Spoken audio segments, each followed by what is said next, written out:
Nah, Mbak, kalau kita udah tes, kemudian kita, let's say, amit-amit kita terinfeksi penyakit menular seksual atau lebih advance lagi HIV dan AIDS, kemana kita mesti cari bantuan? Maksudnya bantuan tuh mungkin informasi yang lebih kompleks ataupun juga pendampingan gitu.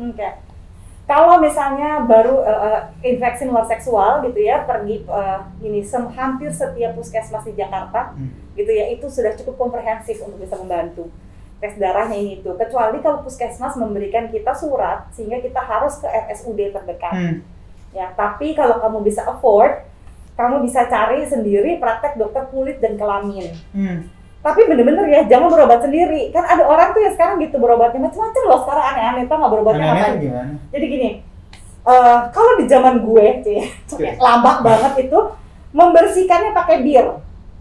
Membersihkan kelaminnya pakai bir. Supaya nggak terinfeksi, serius. Atau ada yang ngebersihinnya pakai Coca-Cola.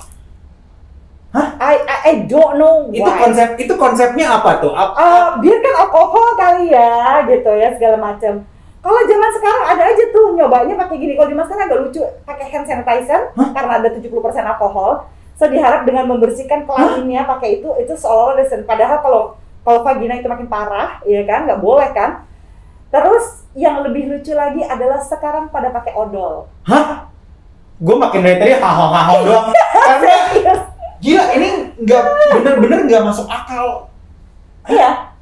Atau ada sampai di YouTube gue ya, waktu itu kita lagi kunjungan sama tes JKT ke salah satu puskesmas, terus gue menginterview bersama dengan tes JKT, menginterview para perawat-perawat yang menangani infeksi menular seksual kan. Itu sampai pakai begitu, pakai apa aja Mbak, masih kayak zaman saya nggak, oh yang pakai bir masih ada Bu gitu, yang pakai apa ngebersihin, seolah kalau pakai alkohol itu langsung hilang. Atau ada yang minum sebelum ada gejala udah minum antibiotik terus marah-marah. Saya kan udah minum antibiotik loh, antibiotik itu kan menyembuhkan, bukan mencegah ya. Orang tuh suka lupa, jadi gue bilang sampai budek juga kalau lo belum ada infeksinya, itu nggak bisa, antibiotiknya nggak berfungsi gitu ya. Nah, ada yang kayak gitu. Terus ada juga yang sekarang yang tren baru adalah menggunakan odol dan hand sanitizer. Menggunakan odol tuh gimana sih Mbak? Kan odol tuh agak pedes-pedes ya, dengan asumsi nih gini. Gua aja kepedesan, apalagi virus atau kuman gitu ya. Iya. Itu pikirannya, makanya. Ini kalau abis pakai odol berapa lama lagi lo bisa pakai celana dalam? Pedes ya. Pedes lo. Makanya gue bilang gini. Lo kepikiran nggak tuh? Pikirin lo. Yang ada di logika lo, mungkin itu sesuai dengan common sense lo. Gue aja kepedesan, apalagi virusnya. Itu common sense, itu akal sehat lo. Akal sehat bukan fakta, okay? It's two different things. So people need to understand, common sense is not fact. Oh my god. Please don't do that. Ya, nurut aja, datang ke dokternya, diperiksa, udah, jangan macam-macam. Tapi kan ada yang banyak takut, aku nggak mau ke rumah sakit, nanti kan pernah gini enggak gitu. Ya udah, ke klinik aja, ke dokter kulit dan kelamin. That's it gitu. Jangan, don't make things more complicated than it is. Iya. Lu juga misalnya lu kena kutil kelamin, kan kelar ya. Iyalah. Lu mesti, yang perempuannya juga ribet, yang lakinya juga kutil kelamin, jadi kayak ada cabang-cabang gitu penisnya kan. Like, susah, dan lu mesti di laser, dan berapa banyak mahalnya itu. Kalau mengurus BPJS gitu ya, itu lu mesti ngurus dari puskesmas setempat, rujukan ke RSUD, RSUD baru rujukan kemana gitu. Kalau misalnya ke spesialisnya, kalau misalkan ada gitu. Ya tetap bisa, cuma kan bukannya lu udah takut ya hidup lo kalau udah kayak begitu, make you nervous, right? Iya. Oke. Jadi please negotiating ya. Ya, itu paling penting tuh. Jadi kalau lu tes itu supaya apa? Bukannya lu lebih bisa all out ya kalau lu mau having sex. And you know that lu sedang bercinta nih, lu akan bersenggama dengan orang yang bisa lu percaya. Itu aja deh gitu. Soal nanti lu mau jadi jodoh apa kagak itu urusan belakang. Urusan entar. Tapi yang penting lo harus bisa menikmati hubungan seks yang lo nggak usah mikirin, aduh gue kena penyakit nggak ya, gue nggak hamilin nggak ya, gue bakal hamil nggak ya, gue ini nggak ya. Ya without looking over your shoulder gitu. It's so tired, ya kan? Atau enggak, ya kalau lo nggak pakai kondom gitu ya, mungkin ketika abis lo berhubungan seks atau lo bener nggak melakukan dengan cara yang aman, lo nggak tahu, nggak nanya soal dia udah dites dulu atau belum atau apa segala macam, lo nggak tahu. Nanti ada setiap problem di kelamin lo langsung overthinking nggak sih? Bener banget. Ini bener banget nih. Ini kemarin nggak sih? Ini, aduh jangan-jangan masih dia ya ini ya. Terus kita udah seujon orang. Iya, belum lagi kalau misalkan lo nggak pakai kondom nih. Aku nggak pakai kondom, gampang, cabut aja. Iya, kalau otak lo masih ada keinget untuk cabut. Kan udah gue bilang, iya. Belum lagi kalau misalkan, oke, gue inget untuk cabut, tapi kalau kejepit paha gimana? Rikam. Tanya, tuh, kayak gitu juga banyak hal-hal yang banyak kejadian seputar itu, gitu ya. Nah, mungkin ada pertanyaan dari sobat tes TKT yang kita bisa jawab. Coba itu mau lihat dong. Surat cintanya. Oke. Dari Akang_Umar_T. Terkait identitas waktu tes, itu kerahasiaannya terjamin. Oh, sangat terjamin ya. Nanti ketika kamu tes VCT, misalnya, pertama klinik-klinik yang ada di puskesmas pun itu punya klinik namanya lucu-lucu. Geranium lah, apalah gitu. There's a lot of unique name. Iya. Nggak selalu bunga, macam-macam juga ya. Pokoknya ada nama-namanya gitu. Nah, di sana dokter yang ini akan langsung mengatakan bahwa ini sifatnya sangat-sangat rahasia. Ya, tapi ya kami adalah support system pertama kamu. Jadi akan disiapin konselor juga untuk curhat setiap saat, setiap waktu, apalagi kalau kamu baru terdeteksi HIV positif. Abis itu nanti dia akan minta kamu untuk punya satu orang support system yang kamu kasih tahu. Telah boleh teman, boleh pasangan, boleh orang tua, siapa aja. Tapi harus ada satu orang lain selain petugas kesehatan yang ada di puskesmas untuk kamu kasih tahu supaya just in case anything happen, dia tahu. Jadi mesti dikasih tahu nomor perawatnya, siapa, ininya, dia sejarahnya itu mesti ada satu orang yang tahu. Jadi mesti ada satu support system. So nggak akan dikasih namanya, dan kalaupun di trace orang-orang yang pernah tidur sama kamu nggak akan dikasih tahu nama kamunya. Kayak tadi ya. Dalam bentuk apapun. Kamu pernah berhubungan seks sama Zoya kan? Atau kamu pernah berhubungan sama Hans kan? Gitu. Nggak akan gitu ya. Nggak akan gitu. Jadi cuma dibilang ada orang yang pernah berhubungan seks dengan kamu, kebetulan datang ke klinik kami, gitu ya. Dan HIV positif, kami harus memastikan bahwa kamu baik-baik aja.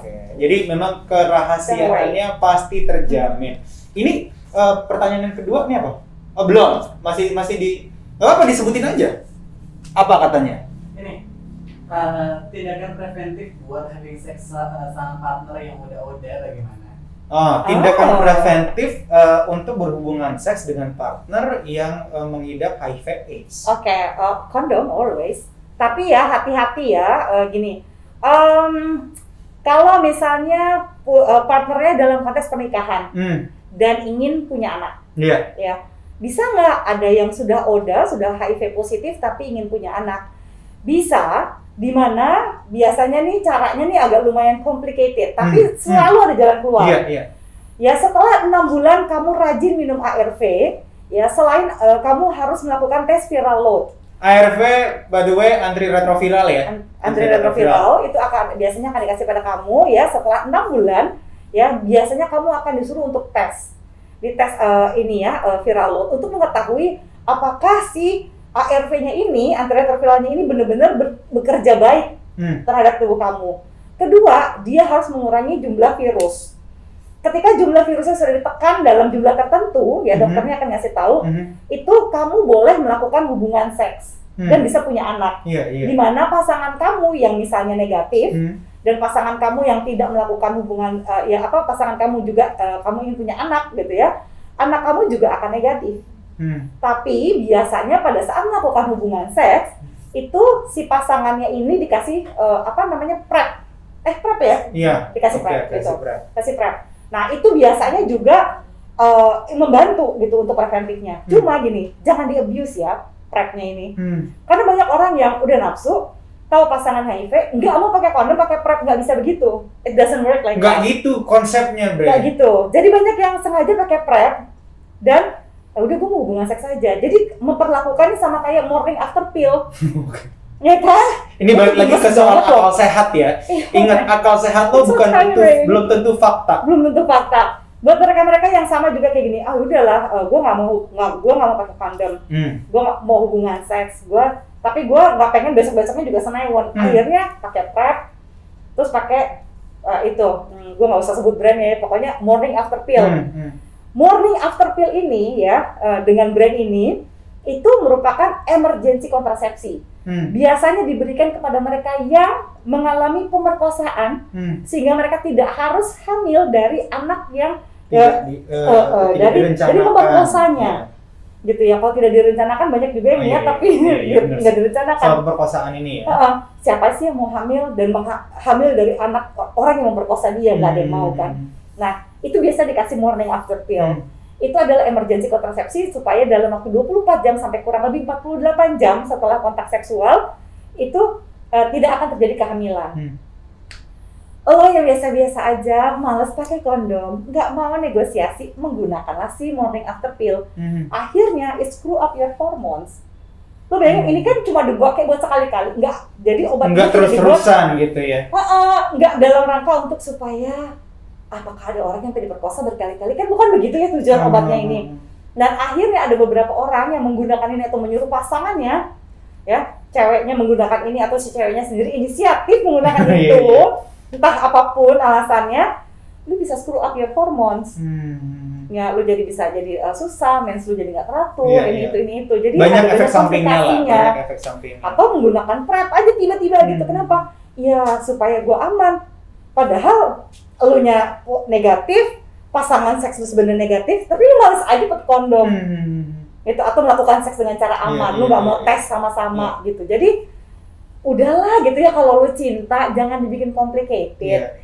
Jadilah orang yang bisa dipercaya dan jadilah orang yang bisa mempercayai pasangan. Yang gue pengen bisa saling percaya nih, kita tes yuk gitu. Just make it simple. Betul. Jadi kapanpun lu mau pakai kondom enggak atau kondom stoknya lagi habis, sementara lo mau berhubungan seksual, tahan aja dulu. Iya. Kalau misalnya sekarang susah ya, Cin menahannya. Kalau udah tes kan tenang ya. Kalau udah horny, ketutup otaknya semua ya. Jadi udah tes aja, kalau lu udah tes, lu bisa enak-enak kapan aja, di mana aja, gaya apa aja. Jadi ingat kalau misalkan tindakan preventifnya adalah pakai kondom. Kalau mau ada hubungannya sama punya anak, tadi ya ada mekanismenya yang harus dokternya akan ngasih tahu kok. Oke. Ada lagi pertanyaan? Nah, bagi mereka bagi yang mau menikah, ya sekarang itu harus banget lo tes ke puskesmas. Jadi bagi yang menikah sekarang semuanya itu wajib untuk melakukan tes PCT. Oke. Gitu. Jadi kalau misalnya lo nggak ini, terus lo mau nikah, lo mesti tes PCT. Tes PCT itu nanti kalau misalnya lo negatif, baru lo boleh bawa surat dari keterangan dari puskesmas ke KUA. Untuk bahwa lo memang baik-baik aja. Secara status itu adalah cara untuk pemerintah untuk mencegah penyebaran HIV di negara ini, which is good, kan? Which is good. Dan lo juga diperiksa ini, perempuan juga diperiksa kandungannya, laki-laki diperiksa kesehatan seksualnya. So ngapain lo nunggu sana kan kalau lo bisa sekarang? Betul. Memang sexually active, gitu ya. Ini sebagai satu tindakan yang bertanggung jawab sih menurut gua bahwa kalau seksi. Iya. Gue udah tes, oh my god, keren banget sih lo, gitu kan ya? Iya, karena kan ya hubungannya sama tanggung jawab ya. Iya. Kalau menurut gua, orang yang seksi adalah orang yang bertanggung jawab. Yang di responsible person. Gitu. Kayaknya, gue udah tes lo. Kenapa? Emang lu punya pasangan? Nggak masalah punya pasangan. Tapi gue tahu gue bisa jadi trustworthy person gitu. Itu. Jadi memang lika-liku seputar lu akan tes kesehatan seksual atau enggak, atau misalkan bagaimana caranya, bagaimana mekanismenya, nanti lo bisa langsung klik di bio-nya tes DKT atau lo follow aja. Kalau misalkan teman-teman yang ada di sini cuma nonton tapi belum follow, di follow aja karena banyak sekali konten-konten soal edukasi gitu ya. Dan kalau tadi menyangkut tes sebelum pernikahan, bagaimana sih mekanismenya, bagaimana gunanya, apa gunanya dan segala macam, bisa ditonton di film Calon Pengantin. Ya? Oh my god, it's really, segala dilema yang ada di film Calon Pengantin itu lo bisa lihat, itu real banget. It's very eye opening loh Mbak. It's eye opening, iya kan. Segitunya yang namanya kehidupan, makanya cinta dan trust itu Iya. tuh mesti sampai segitu banget. Gitu. So please nonton film Iya. Calon Pengantin, itu membuka mata terutama bagi kamu yang beneran calon pengantin. You really need to see this movie. Iya, Gue iya. sangat-sangat sarankan. Iya. Kenapa justru kita yang ada di belahan dunia bagian timur ini yang banyak justru harus lebih diedukasi karena memang secara budaya kita itu Patriarki banyak ya, banget. dengan budaya yang patriarki dan budaya-budaya yang apa-apa tabu. Jadi Iya. kita nganggap banyak hal-hal yang sebenarnya wajib kita lakukan Yes. kalau kita peduli sama tubuh kita, peduli sama pasangan kita dalam hal ini, ya memang harus dilakukan aja. Karena jangan lupa, relationship is not ownership.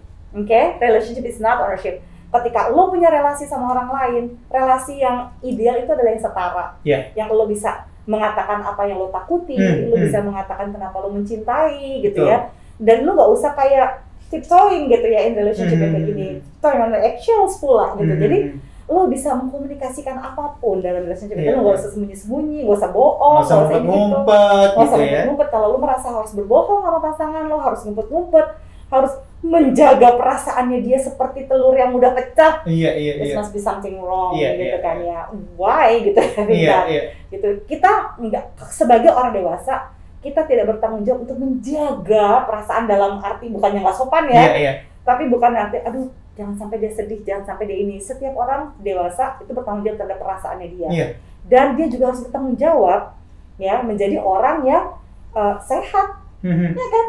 Gitu. Betul. And I think kalau misalnya lo menjaga kesehatan seksual lo, I think it's a very sexy thing to do. And it's for also yourself and for others. it's a very good thing, so you don't have to look over your shoulder gitu loh. Yes. Itu kalau menurut gue sih lebih ke gue orangnya nggak kuat deg-degan. Iya loh. Deg-degan tuh capek loh.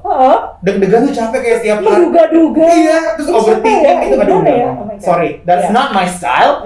Jadi gue memilih It's so untuk easy to trust Iya, others. Iya, dan gue memilih untuk bisa tes selama misalkan untuk sekarang 6 bulan sekali gitu misalkan ya. So true. Gitu. Jadi mungkin itu yang bisa kita sampaikan Mbak Zoya. Yes. Ya. It's always fun. with It's always you. fun talking about this and also with you gitu ya. Jadi teman-teman jangan lupa untuk terus secara periodik memeriksakan kesehatan seksual dalam hal ini. Nggak cuma mungkin HIV/AIDS kedengarannya sampai sekarang masih ada orang-orang yang gila nakutin banget. Oke, let's get that thing aside. Lu periksain aja lu kena penyakit menular seksual atau enggak gitu ya. Nanti dari situ mindsetnya mungkin pelan-pelan udah mulai bisa menerima bahwa oh iya, meriksain HIV/AIDS itu juga wajar kok. Itu juga satu hal yang tidak menakutkan. Jadi memang mungkin ada tahap-tahapnya. Bagaimana caranya untuk bisa tahu info-info seputar HIV/AIDS? Jangan lupa di-follow @tesjkt dan di situ kamu bisa lihat banyak sekali konten-konten edukasinya. Dan juga kalau belum pernah tes, langsung aja diklik di bio, nanti akan dibantuin untuk bikin janji temu secara online. Oke, terima kasih teman-teman.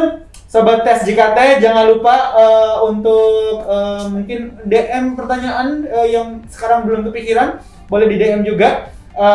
Silakan kalau mau langsung tanya ke Mbak Zoya, bisa langsung di DM juga. Terima kasih banyak Mbak Zoya, terima kasih banyak. Sama-sama. Sehat-sehat terus. Sama-sama. Ya, mudah-mudahan cepat pulih orang tua. Amin. Ya, dan juga teman-teman di rumah selalu jaga kesehatan. Terus praktekkan protokol kesehatan COVID-19 dan juga jangan lupa praktekkan protokol kesehatan seksualnya ya. Ansal pamit, bye-bye. Bye. Bye, Zitens.